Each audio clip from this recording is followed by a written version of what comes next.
Friday night SmackDown के episode पे Roman Reigns को पिटते पिटते सोलो सिकोया ने बचाया। दोस्तों, रोमन रेंस केविन ओवेंस और सैमी ज़ैन के हाथों से पिटने से तो बच गए, पर आखिर फ्राइडे नाइट स्मैकडाउन के एपिसोड पे मेन इवेंट में ब्लड लाइन के बीच में क्या हुआ था, जिसे आपको जरूर पूरा सुनना चाहिए और समझना चाहिए, क्योंकि ये है ड्रामा स्टोरी लाइन पिक्चर का बाप और ये है ब्लड लाइन रोमन रेंस की ब्लॉकबस्टर पिक्चर। तो फ्राइडे नाइट स्मैकडाउन पे हुआ कुछ ऐसे, हमें देखने को मिला WWE पे केविन ओवेंस का शो, जहां पे होस्ट थे केविन ओवेंस और सैमी ज़ैन। दोस्तों, केविन ओवेंस और सैमी ज़ैन ने सबसे पहले अपने गेस्ट रोमन रेंस और सोलो को बुलाया। दोस्तों, आए पॉल हेमन और पॉल हेमन ने कहा कि ट्राइबल चीफ रोमन रेंस तब आते हैं जब उनका मन होता है, उन्हें कोई कॉल आउट नहीं करता।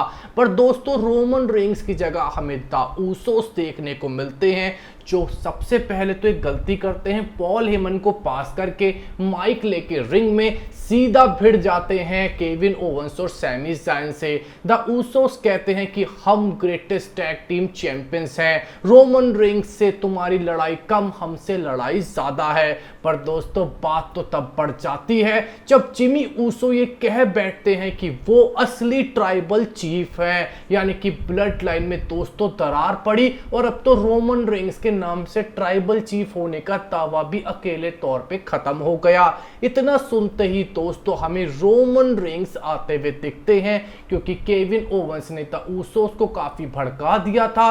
रोमन रेंस आते ही सबसे पहले दोनों ऊसोस के हाथ से माइक फेंकते हैं, फिर सैमी ज़ैन का माइक फेंकते हैं। पर दोस्तों, इतने में ही केविन ओवेंस मौके का फायदा उठा के रोमन रेंस को एक स्टनर लगा देते हैं। दोस्तों, द ऊसोस उसके बाद रोमन रेंस की मदद करने की कोशिश करते हैं और केविन ओवेंस और सैमी ज़ैन से भिड़ जाते हैं, पर केविन ओवेंस और सैमी ज़ैन दोनों ऊसोस की पिटाई कर देते हैं। पर इतने में ही सोलो आते हैं और पहले हमें दोस्तों वो अपने एक जलवा दिखाते हुए सैमी ज़ैन और केविन ओवेंस की पिटाई करते हुए दिखते हैं, जिसे देख रोमन रेंस को जोश आता है और वो फाइनली दोनों की पिटाई करते हैं सैमी ज़ैन और केविन ओवेंस की स्पीयर लगा के। पर दोस्तों, इसके बाद और भी बड़ा ट्विस्ट बाकी था।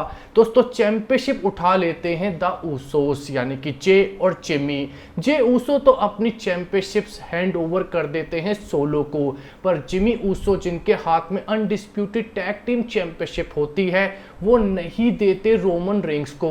रोमन रेंस उनकी तरफ हाथ भी बढ़ाते हैं, पर जिमी ऊसो अपनी ये चैंपियनशिप्स देने को तैयार नहीं होते। दोस्तों, जिमी ऊसो के हाथ से जे ऊसो चैंपियनशिप्स छीन के रोमन रेंस के हाथ में देते हैं।